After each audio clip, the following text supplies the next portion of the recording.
Hi, I'm Suzanne Phillipson, the Marketing and Communications Manager for the Town of Dillon, here with our Town Manager, Nathan Johnson, to discuss what happened at the August 26th Town Council meeting.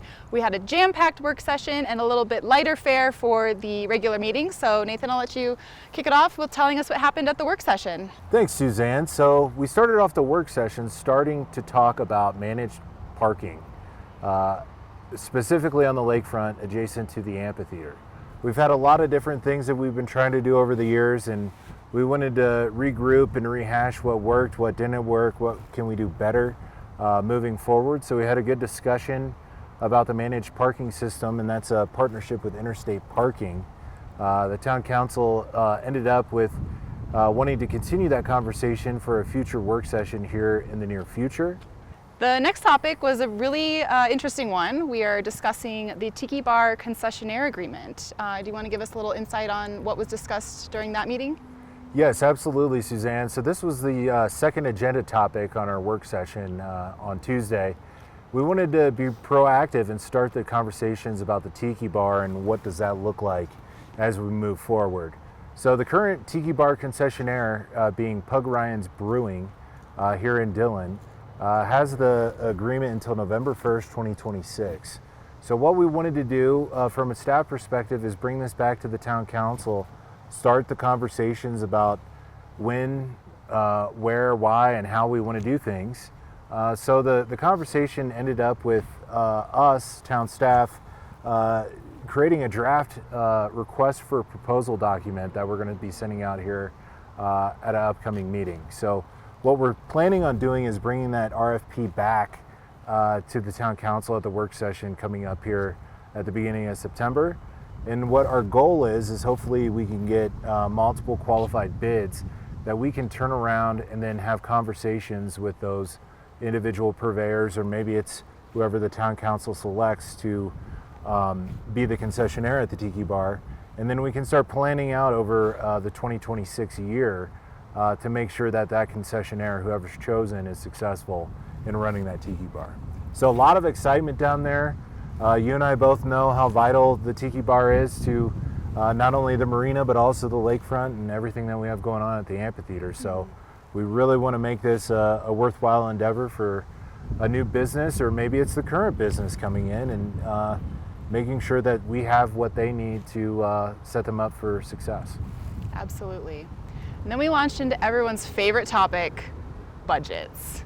Can you discuss what we talked about at the meeting for the capital budget this year? Yes, Suzanne. So our last topic of the work session, and we're doing this, it seems like meeting after meeting, we're going to be talking about budgets. This last budget presentation was over capital projects, what we're trying to do there with Town Park behind us. Hopefully the Town Park Plaza, we can get that program for this next year to get that off and running, to not only help the park, but also what we have behind us here being the farmers market.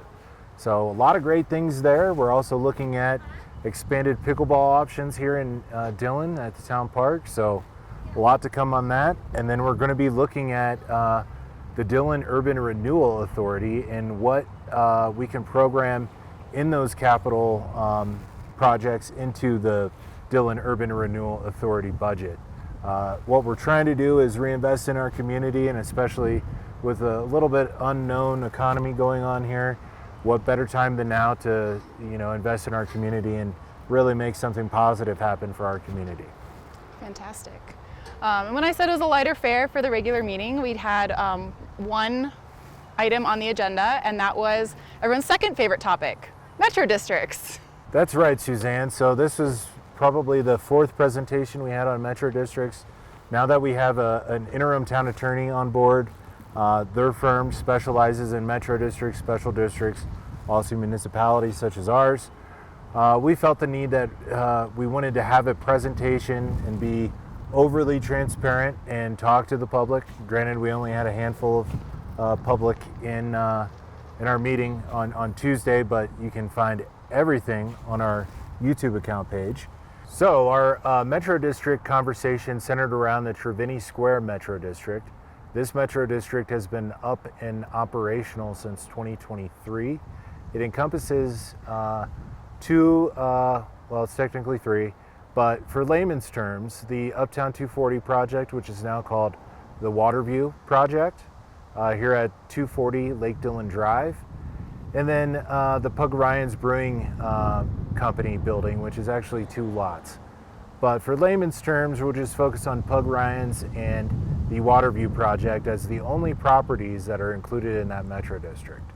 So we wanted to flush out what that means, what it means for the inclusionary area. No, the people that are included in the inclusion area are not going to be saddled with the debt, if any, of the metro district. They will have to petition still and go through a process to be included in that metro district, of which they could determine whether or not to tax themselves.